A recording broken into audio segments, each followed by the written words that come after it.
Yes, it's a way to take the air out of the room. Oh. You know what I mean? Well, it's like, you all come out 40, 50, 60,000 people on the waterfront, and then you get this, this news. It's unwanted, it's unneeded. Portland has been peacefully protesting. You saw it over the weekend, you've seen it over the last few weeks, even in front of the ICE facility. I think so. It's a little, devastating.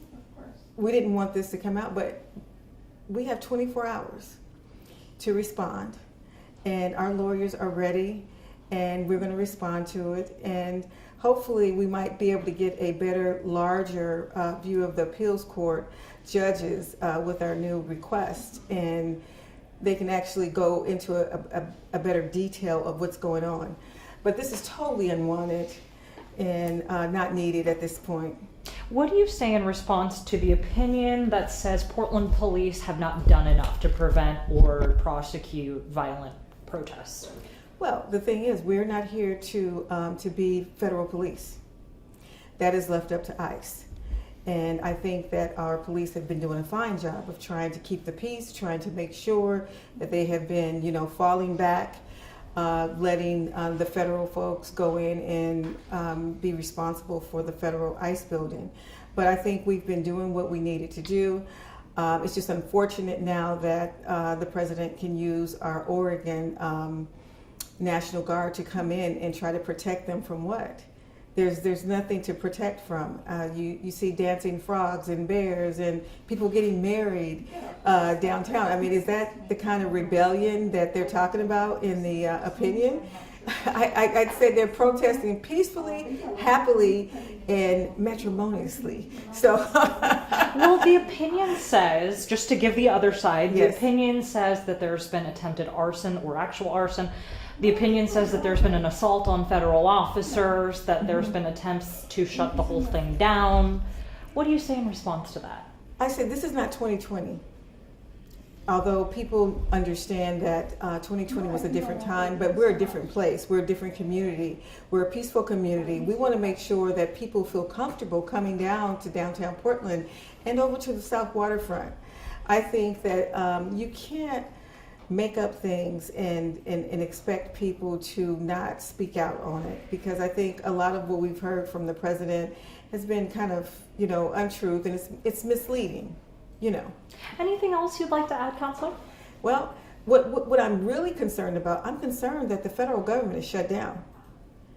I'm worried about folks who need their Social Security, who need Head Start, who need food, who need their food stamps, those kinds of things. I'm more worried about this shutdown and people losing their jobs and not being able to take care of their families and keep a roof over their head. That's what I'm concerned about. That's more what I'm concerned about.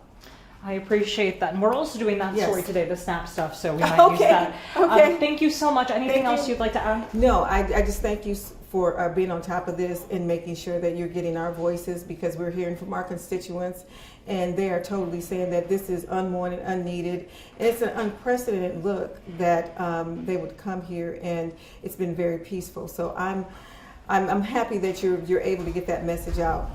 So Councilor Dunphy, just for our staff, tell us who you are. Yeah, my name is Jamie Dunphy, Jaimie I am a Portland City Councilor for District 1. So you just came out of a briefing on the matter. Yeah. What are your immediate thoughts? This is extremely disappointing, but ultimately not surprising. This temporary restraining order was a tool to help prevent the impulses of a tyrannical president. And we're concerned, deeply concerned about what comes next, but we're going to be exploring all of our legal options to keep Portlanders safe and to keep troops out of Portland. The court documents list a slew of violent incidents outside the ICE facility, and it even says that Portland police decided not to do anything about it, at least for a certain period of time. What do you say in response to that? Portland has responded over time. This summer things were a lot wilder, and as recently as this weekend, the protests have been managed well. The crowds have been managing themselves. Portland police have had minimal involvement, and the violence has gone down. I say that's a pretty clear evidence that we have the situation under control. Got it. Okay, so you're pointing to it more as a strategy rather than a negligence or something like that. Absolutely. The presence of police is an escalatory, and just by having them come into the crowd, depending on which direction they are looking, whether they're looking at the crowd or at the building, can have a really big different effect. And these crowds have demonstrated repeatedly the ability to self-govern, to de-escalate, to keep things peaceful. And really, so far, it has been the feds who have been escalating the violence. Do you condemn violence perpetrated by both protesters and by DHS? Of course, violence is not the answer right now. Of course. I'm going to say that again, because violence is not the answer. We want to be peaceful. We want to demonstrate that there's not a problem on the ground here. There isn't a problem on the ground here. And Portlanders are showing up and showing how ridiculous this situation is by showing up in inflatable costumes and with banana brass bands. The feds are way over their skis here. The situations on the ground do not warrant this kind of violent escalation, and Portland has it under control. What comes next for the city? We're going to explore all of our legal options. Next week, we have an actual court date in front of Judge Immerget to start talking about the substance of this, whether or not the president has unlimited ability to decide where troops go. That seems pretty unconstitutional to me, that there's no, as some of the judges have implied, that the president is actually immune from review. We have checks and balances in place on purpose, and the facts on the ground will support our side of the story that troops do not need to be in Portland. Anything else you'd like to add, Councilor? I want Portland to continue to show up and continue to demonstrate the way that we have. We're leading with our values and showing how silly the situation is, but it's actually really deeply serious as well. If we can demonstrate that the feds are acting out of hand and that the protesters here are having puppy parties and grandma knitting circles, then we can demonstrate to the rest of the nation, as we did on Saturday, that Portland is not a war zone, Portland is not on fire, and troops are not needed here in Portland. Thank you so much for your time, Councilor. That's all I have Cool. for you. Absolutely. We Thanks. really appreciate your time and making an effort. Thanks for having me. I look forward to hearing what the city does. I know a bunch of you, and I don't know if we're recording still, but whatever. Sure. I know a bunch of councilors have already proposed legislation to crack down on ICE. Absolutely.